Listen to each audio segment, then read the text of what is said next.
Índices de aprobación de Donald Trump en Estados Unidos se derrumban y generan preocupación entre sus propios partidarios con miras a las elecciones de noviembre. El presidente de Brasil, Luis Ignacio Lula da Silva, afirmó que el sur global paga el precio de las guerras que no inició y del cambio climático que no causó. Venezuela solicita al Fondo Monetario Internacional acceder a sus derechos especiales de giro que ascienden a $5.000 millones. El presidente de Colombia, Gustavo Petro, arribó a Venezuela y se reunió con la presidenta encargada, Delcy Rodríguez. Fernando Aristeguieta le dice adiós al Caracas Fútbol Club. Yudoka Karen León gana oro en el Panamericano y se incrementan boletos del transporte público para el Mundial de Fútbol. Y al cierre de esta edición, conozca el método que usa Argentina para evitar que los delfines queden atrapados en las redes de pesca.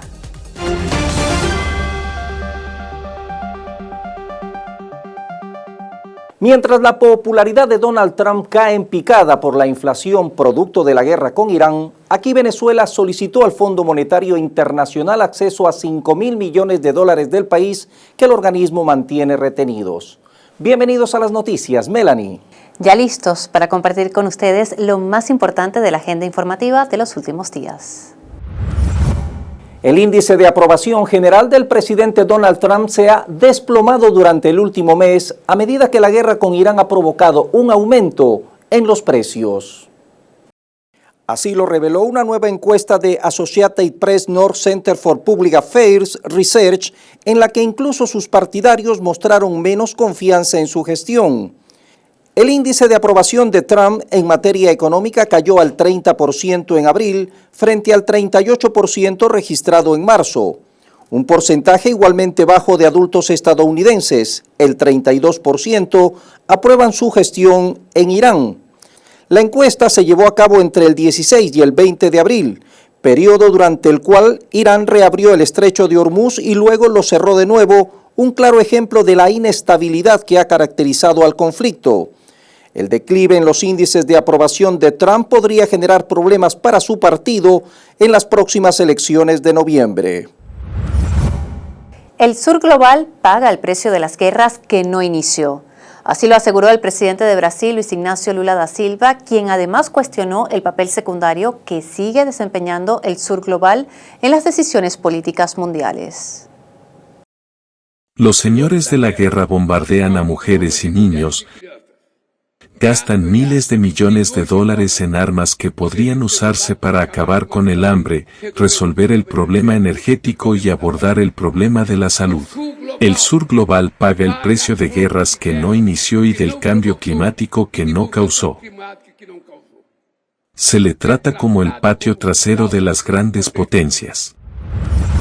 La Corte Penal Internacional confirmó el 22 de abril su jurisdicción en el caso contra el expresidente filipino Rodrigo Duterte. Esto permite que continúe el proceso y rechaza la petición presentada por su defensa para ponerlo en libertad inmediata e incondicional. Duterte enfrenta un proceso judicial histórico acusado de crímenes de lesa humanidad. Se le imputa asesinatos en masa y ejecuciones extrajudiciales en su lucha contra las drogas en Filipinas. Según la Fiscalía, el expresidente autorizó personalmente ejecuciones, seleccionó objetivos mediante una red nacional de policías y sicarios entre 2011 y 2019. La CPI afirmó que el 23 de octubre, su sala de cuestiones preliminares rechazó la impugnación de la defensa de Duterte contra la jurisdicción del tribunal sobre este caso.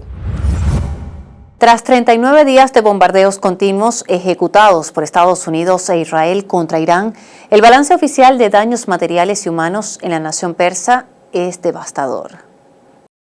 3.375 personas perdieron la vida durante esos 39 días de ataques.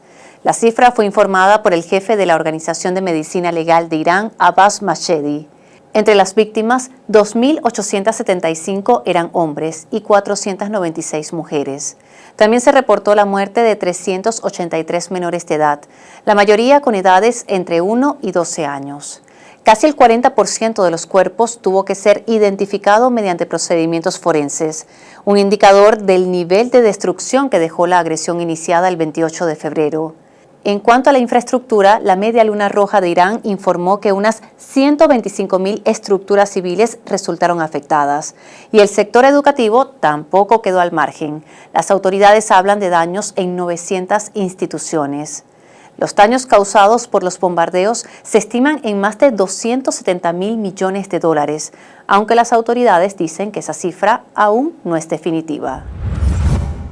Unos 468 cabecillas de la pandilla Mara Salvatrucha fueron procesados el 21 de abril en un nuevo juicio colectivo en El Salvador, acusados de ordenar más de 47.000 delitos perpetrados entre el 2012 y el 2022. Los delitos fueron ordenados directamente por ellos y ejecutados a nivel nacional, destacó el fiscal general de la República, Rodolfo Delgado. Los cabecillas de la pandilla están siendo procesados por los delitos de homicidio, feminicidio, extorsión, tráfico de armas y desaparición de personas. Las audiencias se realizan en un tribunal contra el crimen organizado de acuerdo con la reforma del Código Penal de julio del 2023. Esta reforma establece que los detenidos bajo el régimen de excepción vigentes desde marzo del 2022 sean agrupados según sus grupos o territorios. La Fiscalía informó que ha girado órdenes de captura contra pandilleros ligados al juicio y que están siendo procesados en calidad de ausentes. El candidato presidencial colombiano Iván Cepeda informó que no abandonará la campaña electoral pese a la alerta sobre un posible atentado contra su vida divulgada por el presidente Gustavo Petro.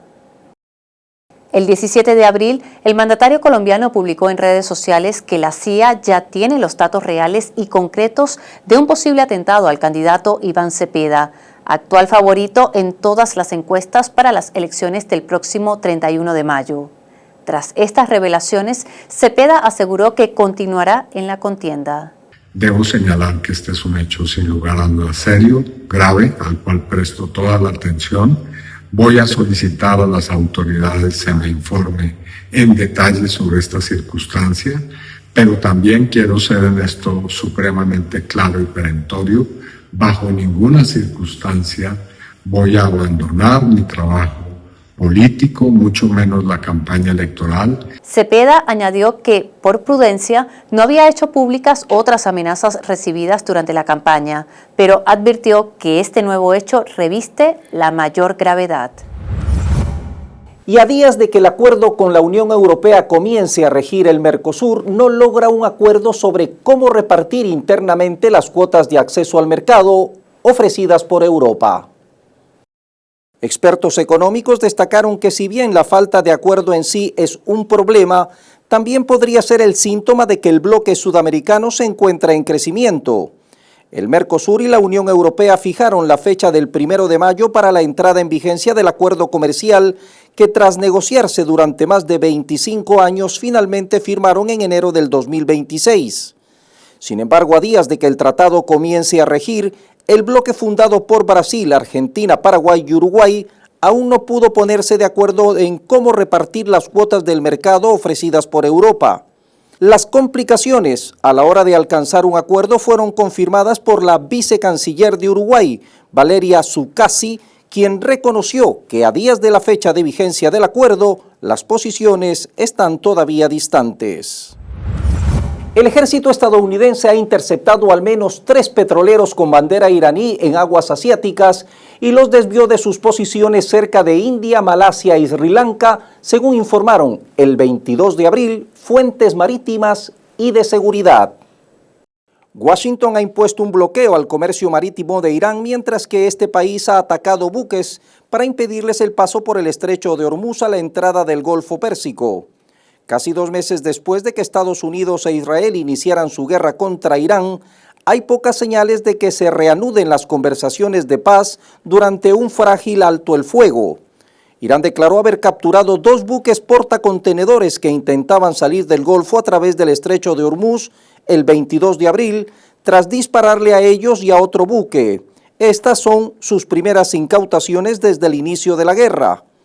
Según dos fuentes navieras estadounidenses e indias y dos fuentes occidentales de seguridad marítima que hablaron con Reuters, Estados Unidos ha desviado al menos 3 petroleros más con bandera iraní en los últimos días. Una senadora de México admitió que cuando era alcaldesa autorizó la eutanasia a 10,000 perros en situación de calle, asegurando que actuó conforme a la ley y que se trataba de animales enfermos y agresivos. Mariela Gutiérrez, quien fue alcaldesa de Tecámac entre 2019 y 2024, aparece en un video filtrado donde justifica estas acciones como una medida para reducir la presencia de perros ferales, evitar ataques a la población y prevenir problemas de salud. Los que fueron apegados a la ley, ¿cuántos? Es público y está en... ¿Cuántos?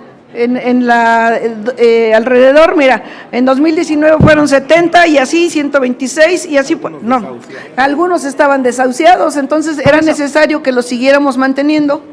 1,000, 2,000, 3,000, 4,000, 5,000, ¿cuántos? Aquí están los números. Por eso, dígame cuántos. 10,000. 10,000, ok, nada más, eso es lo que quería. La Fiscalía del Estado de México abrió una investigación de oficio por la posible comisión de delitos relacionados con el maltrato animal. El ARN mensajero es una molécula monocatenaria que transporta la información genética del ADN para dirigir la formación de proteínas. La mayoría de la gente la conoce por las clases de ciencias en la escuela secundaria o por su uso en las vacunas contra el COVID-19. Lo cierto es que desde un principio el ARN ya generaba gran entusiasmo en la comunidad de investigación oncológica y su desarrollo en la lucha contra el cáncer. BioNTech, la empresa alemana que diseñó la vacuna contra el COVID-19 para Pfizer, adaptó la misma a partir de una plataforma que llevaba casi una década utilizando para desarrollar tratamientos contra el cáncer.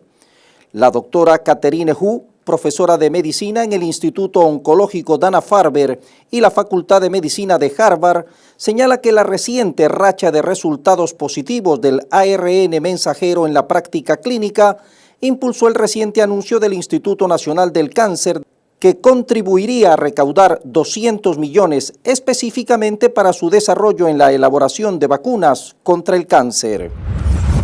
El presidente de Colombia, Gustavo Petro, anunció que demandará por calumnia a su homólogo ecuatoriano, Daniel Noboa, después de que éste lo acusara, sin presentar pruebas, de haberse reunido en la ciudad ecuatoriana de Manta durante una visita en 2025 con personas que supuestamente tienen vínculos con el narcotraficante José Macías, alias Fito.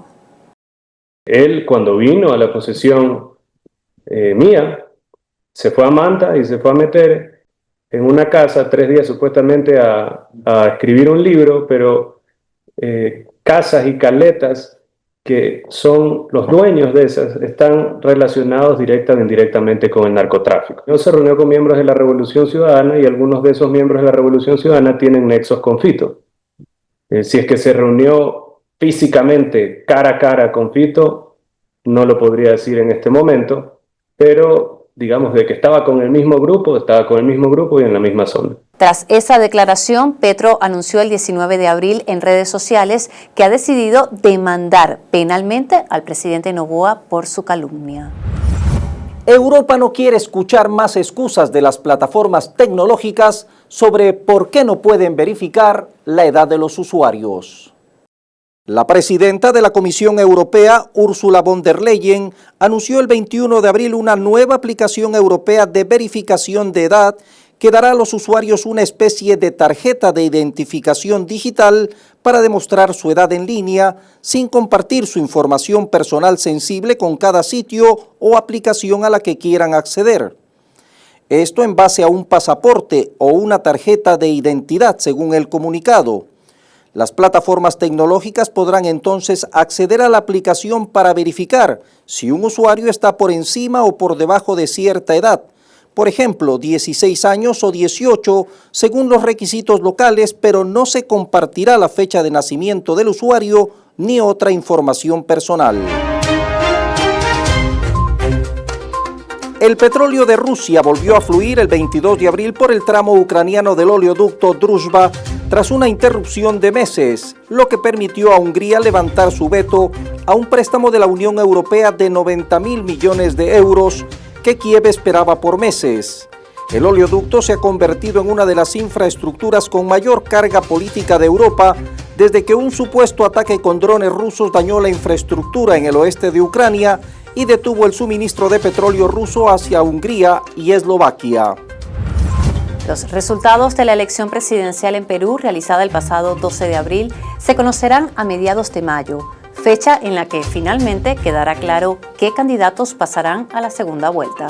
Nosotros tenemos previsto hacia la quincena de mayo estar teniendo por lo menos los resultados presidenciales, que es lo que necesitamos para determinar esta segunda vuelta. Nosotros debemos tener claridad sobre qué organizaciones políticas podrían optar por esta alternativa de la segunda vuelta. La cancelación de la firma para adquirir aviones de combate Lockheed Martin generó inquietud en Washington, donde autoridades advirtieron posibles consecuencias diplomáticas y de defensa tras la decisión del gobierno interino peruano. El gobierno encabezado por José María Balcázar suspendió indefinidamente la firma del contrato, valuado en hasta $3.500 millones, argumentando que la decisión debe recaer en la próxima administración ante la crisis económica que vive el país. La suspensión llevó a las renuncias del ministro de Defensa y el canciller. Sudáfrica registra un aumento alarmante de casos de malaria. Las autoridades sanitarias informaron el 22 de abril que, tras fuertes lluvias e inundaciones, los contagios crecieron incluso en provincias no endémicas. Además, advirtieron que, aunque la malaria es prevenible y tratable, un diagnóstico tardío puede causar cuadros graves o la muerte.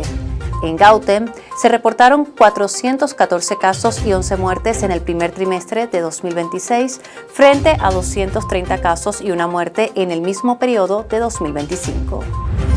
Mientras el 60.7% de los encuestados no apoyaría al actual presidente argentino Javier Milei en las elecciones generales del 2027, un 29.4% respaldaría un segundo mandato.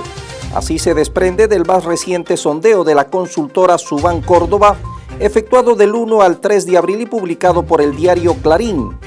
Este deterioro en la imagen se atribuye principalmente a factores económicos y al incumplimiento de promesas de campaña como la lucha contra la corrupción y poner fin a la crisis inflacionaria. Ya está en la fase final de construcción la mayor fábrica de drones de toda África. El proyecto lo lidera la compañía emergente de tecnología de defensa y robótica nigeriana Terra Industries. La planta, ubicada en Accra, la capital de Ghana, estará operativa el próximo mes de junio. Esta será la primera expansión industrial de la empresa fuera de Nigeria y la meta es producir 50.000 drones al año para 2028. La cementera Lafarge fue declarada culpable el 21 de abril de pagar millones de dólares en sobornos a grupos yihadistas, incluido el autodenominado Estado Islámico, para mantener su negocio en Siria durante la guerra civil, en una histórica condena. 8 exdirectivos fueron declarados culpables de financiar el terrorismo internacional, entre ellos su exdirector ejecutivo Bruno Lafont, quien fue condenado a 6 años de cárcel con ingreso inmediato en prisión. Unas 1.000 viviendas quedaron calcinadas en Malasia tras un devastador incendio ocurrido el 19 de abril en una aldea costera al este del país. Las llamas se propagaron rápidamente debido a que las casas eran de madera y estaban muy juntas, dejando más de 9.000 personas afectadas. A pesar de la magnitud del incendio, afortunadamente no se registraron víctimas mortales ni heridos, pero miles quedaron desplazados y sin hogar. Las autoridades investigan lo sucedido mientras ayudan a las familias afectadas.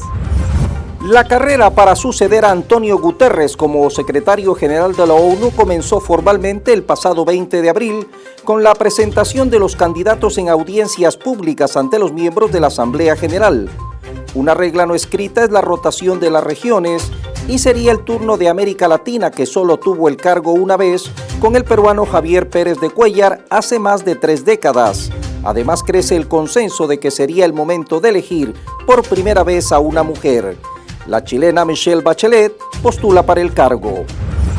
2.927 jabalíes contaminados con radiactividad fueron sacrificados en Alemania en 2025, debido a que superaban los límites máximos de cesio 137, por lo cual su carne no se puede vender.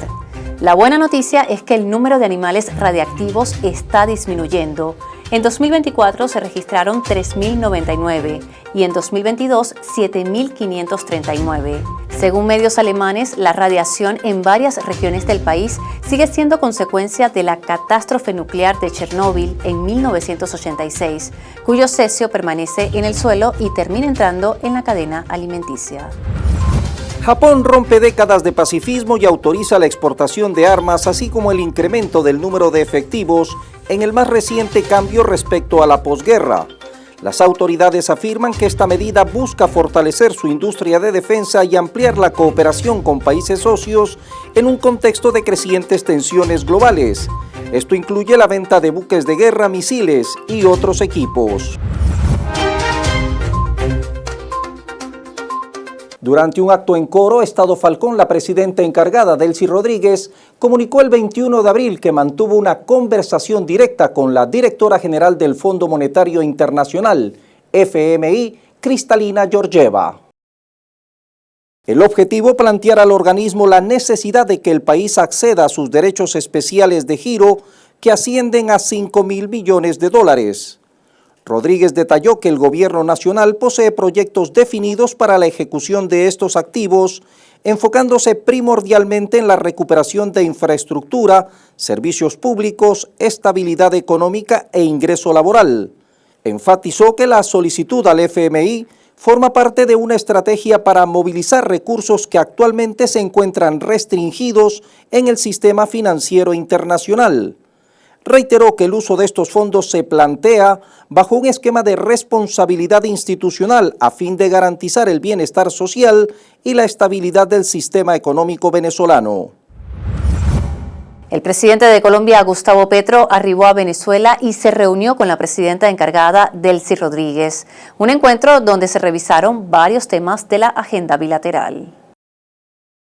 Hemos podido abordar en esta reunión la sustitución de importaciones, tanto de Venezuela como Colombia, de productos que se consiguen en nuestros países.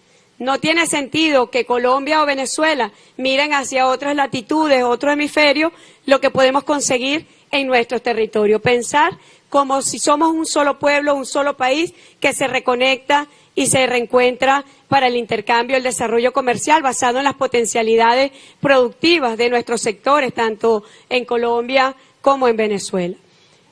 Por otro lado, hemos conversado también sobre la interconexión eléctrica para el occidente de Venezuela, que es tan prioritario en este momento. Hemos hecho un abordaje muy serio, muy completo de lo que debe ser el combate a bandas criminales, a grupos de delito transnacional, donde nos hemos planteado ambos países la elaboración para lo que corresponde al territorio de Colombia y al territorio de Venezuela de planes militares, pero también el establecimiento inmediato de mecanismos para compartir información y para el desarrollo de inteligencia.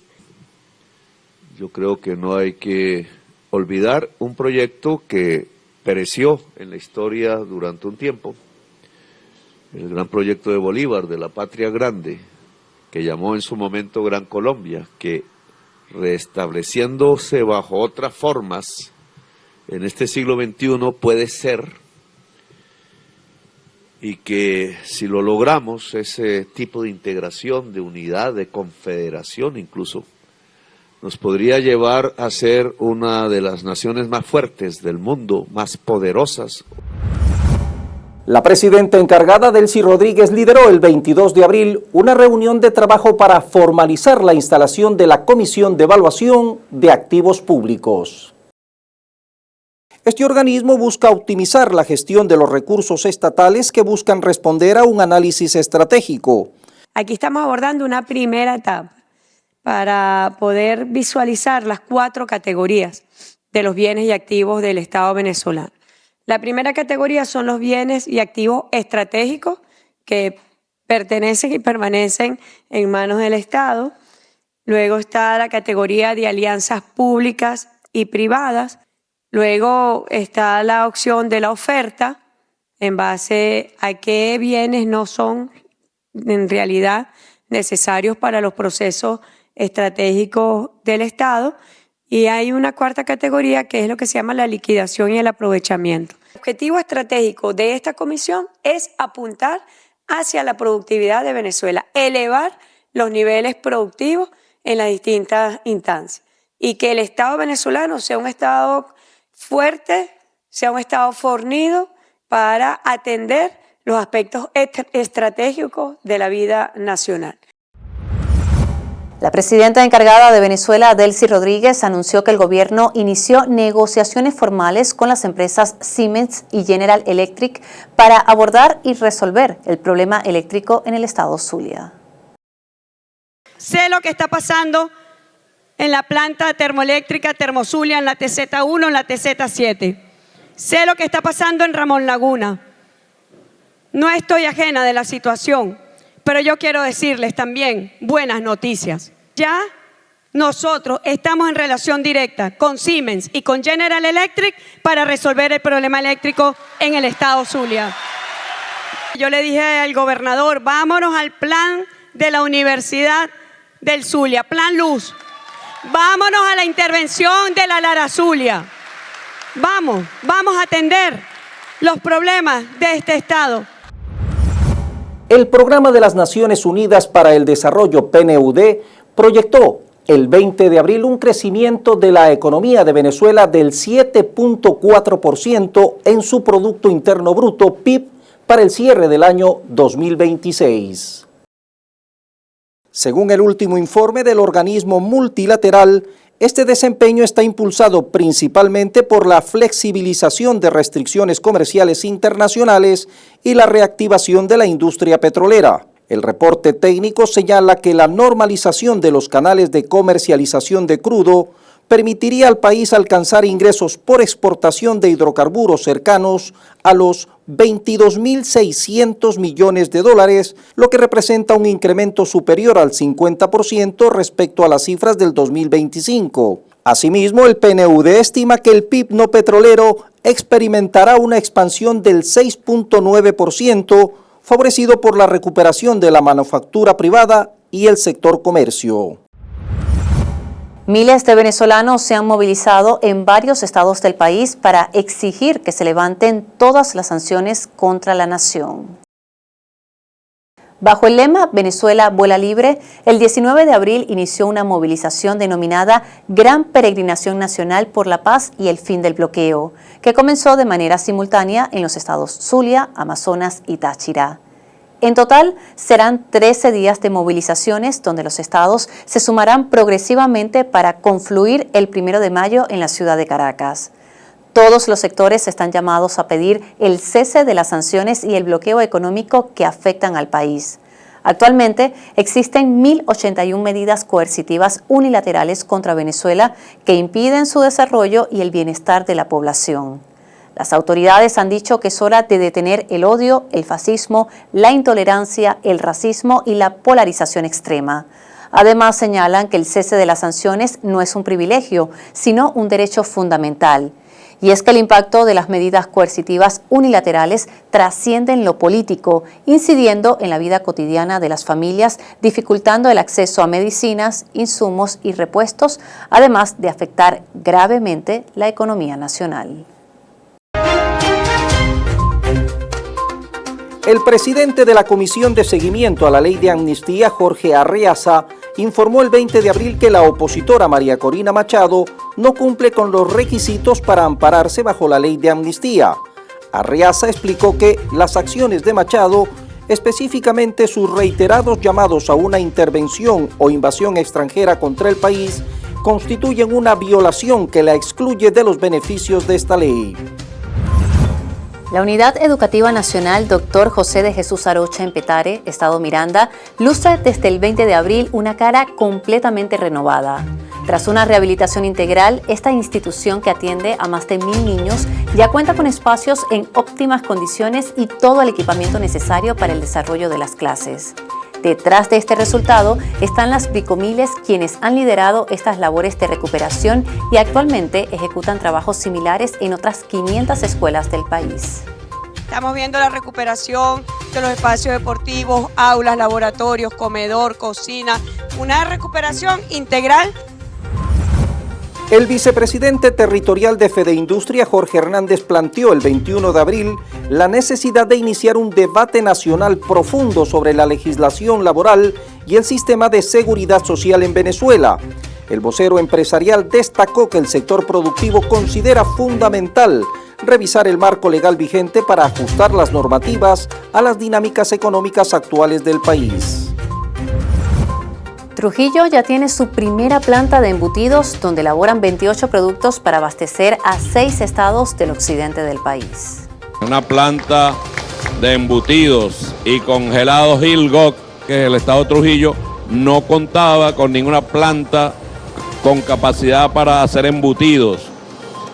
Hizo su solicitud ante la banca pública, el Banco de Venezuela le otorgó el crédito y hoy formalmente arranca esta planta. Tiene más de 200 trabajadores. Este 22 de abril se instaló la Comisión Preliminar de Postulaciones Judiciales, destacó su presidente, diputado Giuseppe Alessandrello. Posteriormente se definirá el cronograma de trabajo para avanzar en la conformación definitiva del comité, que incluye la recepción de expedientes, la revisión de perfiles y la presentación de la lista final ante la plenaria de la Asamblea Nacional.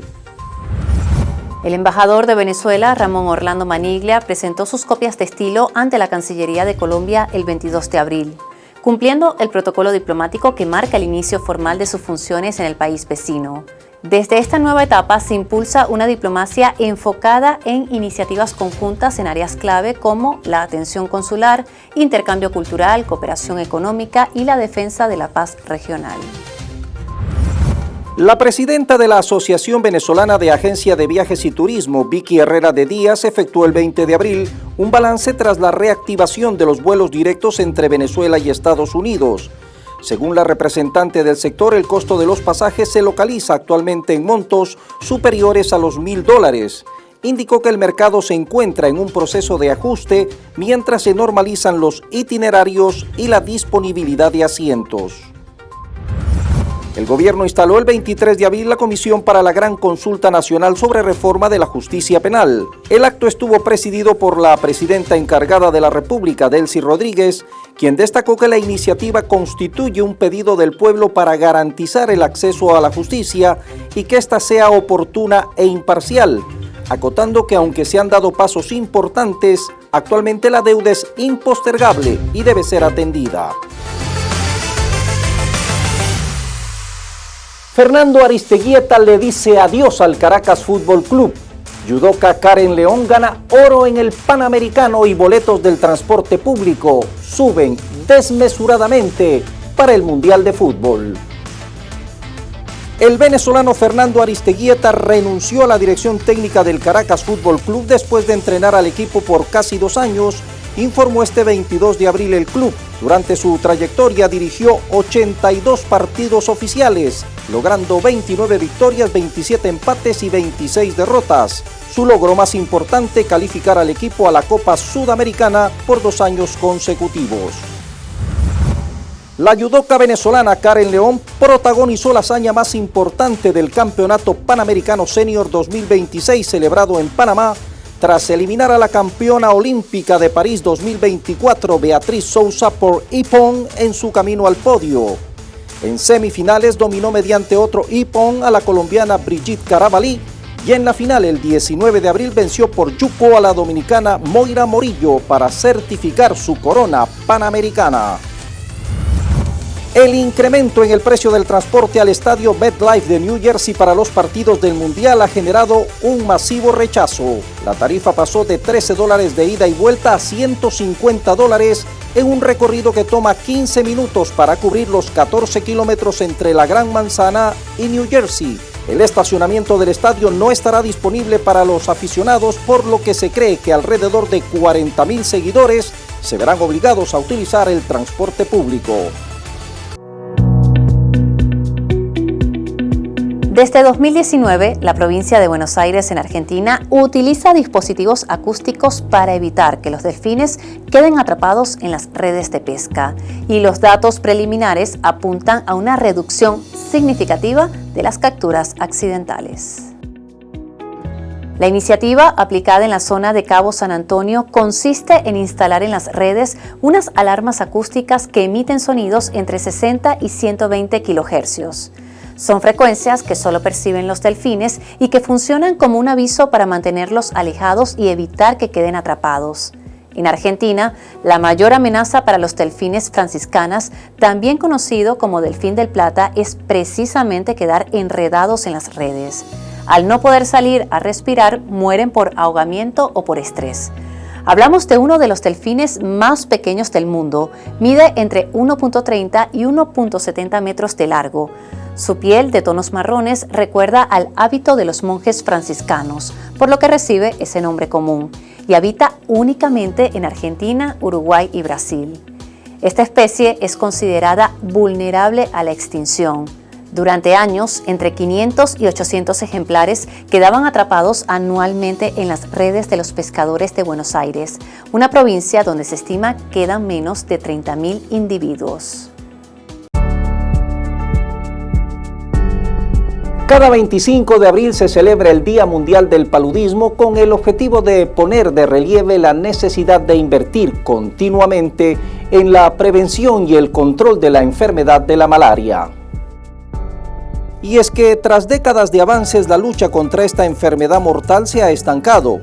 La Organización Mundial de la Salud alerta que fenómenos climáticos extremos, conflictos y crisis humanitarias están dificultando su control en muchos países, especialmente en África, donde se registra la mayoría de las muertes. Es hora, Melanie y amigos, de reinvertir en las medidas eficaces, innovar estrategias ante los nuevos desafíos y despertar el compromiso colectivo para erradicar la enfermedad. Así, la dinámica global esta semana. Nos vemos en una próxima edición.